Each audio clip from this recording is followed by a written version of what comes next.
미국 콜로라도 계곡에 서식하는 독수리는 쇠처럼 단단한 나무에서 가지를 물어와서 둥지를 만든다라고 합니다. 그런데 그 나무에는 날카로운 가시가 있어서 둥지를 지을 때 새끼들이 찔리지 않도록 가지를 잘 포갠 다음에 나뭇잎이나 깃털이나 풀을 쌓아서 아주 부드럽게 만든다라고 합니다. 그런데 이 새끼 독수리가 서서히 크게 되면은, 독립할 때가 되면은 어미 독수리는 본능적으로 그 부드러운 쿠션을 치워버린다라고 합니다. 새끼들은 어떻게 되겠습니까? 이제 가시에 찔리게 되는 거죠. 그래서 더 이상 참다 못해서 둥지 밖으로 기어 나오게 되는 것입니다. 이제 어미 독수리는 새끼 독수리를 벼랑 끝으로 유인해서 떨어뜨립니다. 새끼가 나는 것을 훈련시키는 것입니다. 처음에는 어떻게 했습니까? 처음에는 날려고 바둥바둥 하다가 그대로 떨어져 버리는 것이죠. 그때 어미 새는 그 새끼 새를 그대로 날개로 받아서 다시 하늘 위로 솟구칩니다. 그러기를 여러 번 하는 겁니다. 그렇게 해서 날개의 힘을 자꾸만 길러줍니다. 독수리는 이런 훈련을 통해서 먹이를 낚아챌 때 시속 180km로 날아갑니다. 한 번 날 때마다 직경 90km의 반경으로 멀리 날아갔다고 온다고 합니다. 어미 독수리는 새끼 독수리에게 그렇게 나는 법을 가르쳐주고 날개를 강하게 만들게 훈련시켜주는 것입니다. 이렇게 하는 것이 독수리의 사는 법입니다. 여러분, 우리들도 마찬가지입니다. 우리 그리스도인들도 날마다 올라가는 삶을 살아야 되는 것입니다. 하늘을 향해 비상하는 삶을 살아야 되는 것입니다. 그러기 위해서는 우리의 날개가 튼튼해야 됩니다. 우리에게는 올라가는 영적 날개가 필요한 것입니다. 말씀이라고 하는 날개와 기도라고 하는 날개, 이 날개가 필요합니다. 하늘을 향해 세상을 차고 올라가는 어떠한 영적인 힘이 필요한 것입니다. 그런데 평범하면서도 아주 신비로운 것이 있습니다. 높이 올라가면 작은 것은 보이지 않는다라는 것입니다. 높이 올라가면 멀리 내다볼 수 있다는 것입니다. 아주 평범하지만 신비로운 지혜입니다. 올라가면 세상의 사소한 것이 사라져버립니다. 날개가 있으면 세상의 사소한 것은 사소하게 보이는 것입니다. 날개가 없이 땅에서 보면은 그 문제가 나에게 굉장히 큰 문제처럼 보이지만, 내가 날개를 가지고 올라가서 보면은 그 문제가 굉장히 작아 보이는 것입니다. 여러분, 이것이 날개를 가진 신비입니다. 여러 해 전에 리차드 칼슨이라고 하는 분이 우리는 사소한 것에 목숨을 건다라고 하는 책을 썼습니다. 리차드 칼슨은 이 책에서 세상의 모든 것이 사소한 것이다, 그렇게 말을 하고 있습니다. 하늘을 알지 못하는 사람들은 쓸데없는 사소한 것에 목숨을 걸고 살아간다, 그렇게 지적을 하고 있습니다. 그런데 날개가 있어 올라가는 사람은 사소한 데 목숨 걸지 않습니다. 올라가는 사람만이 사소한 것을 보지 않고 살 수 있는 것입니다. 사랑하는 성도 여러분, 여러분들이 지금까지 살아오면서 실패했다고 그래서 여러분의 앞날을 두려워하지 마시기 바랍니다. 여러분, 실패가 아니라 새로운 경험을 한 것입니다. 훈련을 받은 겁니다. 이 세상의 모든 문제가 어려우면 어려울수록, 시대가 어려우면 어려울수록 우리는 사소한 것에 얽매여서 그 문제 때문에 쿵쿵 앓고 있는 것이 아니라 우리는 오히려 더 높이 올라가는 법을 배워야 될 것입니다. 제가 군목으로 있을 때의 첫 부임지가 화학산 꼭대기였다고 하는 것, 제가 전에도 말씀드린 적이 있습니다. 화학산 꼭대기에 이제 부임을 해서 이제 첫 성탄절을 맞이하게 되었습니다. 이 성탄절을 맞이하려면 성탄 트리가 꼭 있어야 되기 때문에 군종병 보고 성탄 트리를 한번 꺼내보라고 말을 했습니다. 이 성탄 트리를 꺼냈는데 먼지가 푸석푸석 나는 것입니다. 몇 년을 썼는지요. 여러분, 군대가 그렇지 않습니까? 군교회가 재정적으로 어렵다 보니까 바꾸지를 못했던 겁니다. 그래서 군정병 보고 우리가 성탄 트리 새로 하나 사와야 되겠다, 그렇게 말을 했는데 이 군정병이 저에게 이렇게 말을 하는 것이었습니다. 목사님, 그럴 필요 없는 것 같습니다.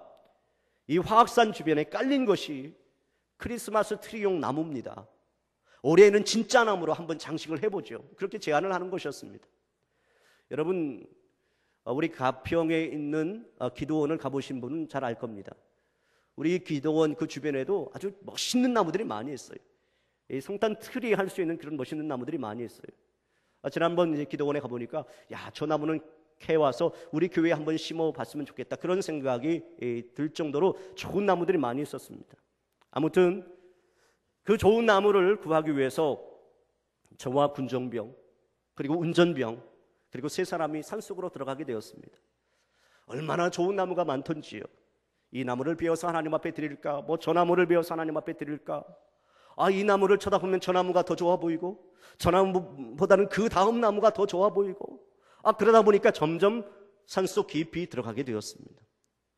그래서 좋은 나무, 하나님 보시기에 이 나무가 가장 좋아 보인다라고 하는 나무를 베어서 이제 다시 부대로 가려고 하는데 그만 길을 잃어버렸습니다. 이 화학산이라고 하는 데는 민간인 통제구역이기 때문에 등산객도 없고, 그러다 보니까 뭐 우리 발자국도 남겨놓은 것도 없고, 그래서 그 주변만 뱅뱅 돌고 있는 것처럼 보였습니다. 여러분, 사람이 긴장을 하다 보니까요, 그 자리를 계속 돌더라고요. 날은 어둑어둑해져 가는데 돌아가는 길은 모르고, 날씨는 춥고 배는 고프고. 세 사람이 어떤 말을 했느냐, 야, 우리 이러다 죽으면 이거 순교라고 말할 수 있는 거냐, 아니면 바보라고 말할 수 있는 거냐. 그런데 그때 군정병이 말하는 것입니다. 그 군정병이 참 지혜롭다고 저는 생각을 합니다. 목사님, 우리가 가만히 보니까, 우리가 긴장을 하니까 산 옆으로만 계속 도는 것 같습니다. 그래서 우리가 갈 길을 못 찾고 있는 것 같습니다. 목사님, 우리가 한번 힘들더라도 산 꼭대기로 한번 올라가 볼까요? 꼭대기에 부대가 있지 않습니까? 산 꼭대기에. 그러면 어렵고 힘들더라도 길을 찾을 수 있을 것 같습니다. 결국 그 군정병의 말대로 힘들지만 그 나무를 끌고 산 위로 올라가 보니까 우리의 길을 찾을 수가 있었습니다. 여러분, 그렇습니다. 세상이 어려우면 어려울수록 우리는 올라가야 합니다. 내려가면 망합니다. 옆으로 돌면 죽습니다. 내가 사업을 확장하는 것도 중요하지만 오늘 우리는 믿음을 확장할 때입니다. 내 권세가 올라가고 사회적 지위가 올라가는 것 중요한 일이지만 오늘 우리는 믿음을 상승시켜야 할 것입니다. 올라가면 길이 보입니다. 올라가면 내가 가야 할 길이 보이게 되어 있습니다. 복음성가에 보면 이런 찬양이 있죠. 주께 가오니 날 새롭게 하시고 주의 은혜를 부어 주소서. 내 안에 발견한 나의 연약함 모두 벗어지리라 주의 사랑으로. 나의 눈 열어 주를 보게 하시고 주의 사랑을 알게 하소서. 매일 나의 삶의 주 뜻 이루어지도록 새롭게 하소서. 주의 사랑으로. 주 사랑 나를 붙드시고 주 곁에 날 이끄소서. 독수리 날개쳐 올라가듯 나 주님과 함께 일어나 걸으리 주의 사랑 안에. 사랑하는 여러분, 우리 영혼이 하나님의 나라에 올라갈 때까지 독수리 날개치며 올라간 같은 새 힘을 가지고 하나님의 보호하신 가운데 늘 승리하는 귀한 삶을 살아가는 저와 여러분이 되시기를 간절히 바랍니다. 오래전 이야기지만 한 미국 남자의 이야기입니다. 어느 날 직장에 출근했는데 책상에 흰 봉투가 놓여져 있는 것이었습니다. 뭔가 꺼내보았더니 해고 통지서였습니다.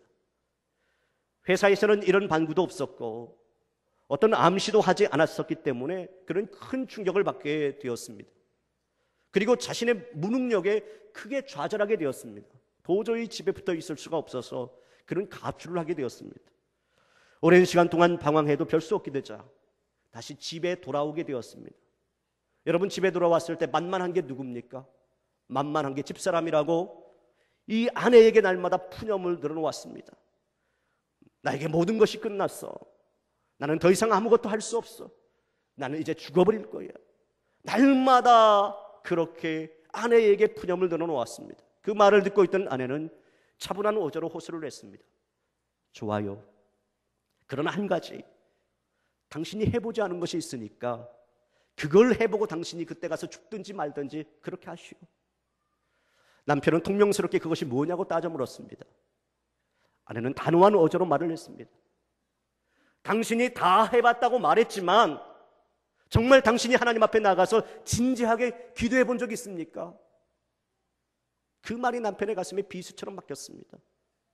남편은 회개하고 기도하기 시작했습니다. 그러자 하나님께서 위로해 주었습니다. 마음속에 분노도 녹여 주었습니다. 그러니까 새로운 의욕도 생기고 또 새로운 지혜도 생겼습니다. 그래서 집을 잡혀서 융자를 얻어서 작게 건축업을 시작했는데 하나님이 축복해 줘가지고 5년 만에 그 회사가 자리를 잡게 되었습니다. 계속 기도하는 가운데 새로운 사업에 대한 아이디어가 떠올랐습니다. 당시는 미국의 레저 산업이 막 시작되려고 하는 시점이었습니다. 건축하면서 보니까 일반인들이 이용할 수 있는 건전하고 또 요금이 저렴한 호텔이 부족하다고 하는 것을 발견하게 되었습니다. 그래서 그는 좋은 서비스, 또 건전한 분위기, 저렴한 요금을 표방하는 호텔을 짓는 것이 좋겠다, 그렇게 생각을 하고 호텔을 하나 둘씩 짓기 시작했고 마침내 전국 규모의 체인을 만들기 시작했습니다. 그 호텔이 바로 홀리데이인 호텔입니다. 그 남자는 창업자인 캐몬스 윌슨이라고 하는 사람입니다. 이제 말씀을 맺겠습니다. 여러분, 우리 앞에 있는 현실의 문제가 진짜 문제가 아닙니다. 나 자신이 문제인 것입니다. 나의 신앙의 문제인 것입니다. 여러분 앞에 있는 현실이 어렵습니까? 태산 같은 문제 때문에 짓눌려 있습니까? 그 모든 것보다 더 크신 하나님이 여러분의 하나님이심을 믿으시기 바랍니다. 그 사실을 굳게 믿으시고 믿음의 날개로 힘차게 날개짓을 하면서 하나님께로 올라가는 여러분들이 되시기를 바랍니다. 반드시 하나님께서 여러분들에게 새 힘을 허락해 주실 것입니다. 세상 그 어디에서도 얻을 수 없는 새 힘을 하나님께서 여러분들에게 허락해 주실 것입니다. 부디 주님이 주시는 새 힘을 얻으시고 날마다 믿음으로 승리하는 저와 여러분이 다 되시기를 주님의 이름으로 축원합니다. 기도하겠습니다. 하나님 아버지, 감사합니다. 세상이 아무리 어려워도, 세상이 아무리 절망적이어도 주님께서 오늘 이같이 우리와 함께 하여 주시고 우리를 도와주면 우리는 그 어려움 속에서 다시금 일어설 수 있게 될 줄로 믿습니다. 하나님, 우리가 오직 여호와 하나님을 앙망하게 인도하여 주옵소서. 그래서 하나님 은혜 가운데 새 힘을 얻어서 독수리 날개침같이 높이 높이 솟아오를 수 있는 저희 모두가 되게 하여 주옵소서. 그래서 우리 앞에 있는 모든 문제, 그 문제가 큰 문제가 아니라 사소한 문제로 바뀌어지고 또 아무리 높은 산이라 할지라도 평지가 되어질 수 있도록 주님 역사하여 주시옵소서. 예수님 이름으로 기도하옵나이다. 아멘.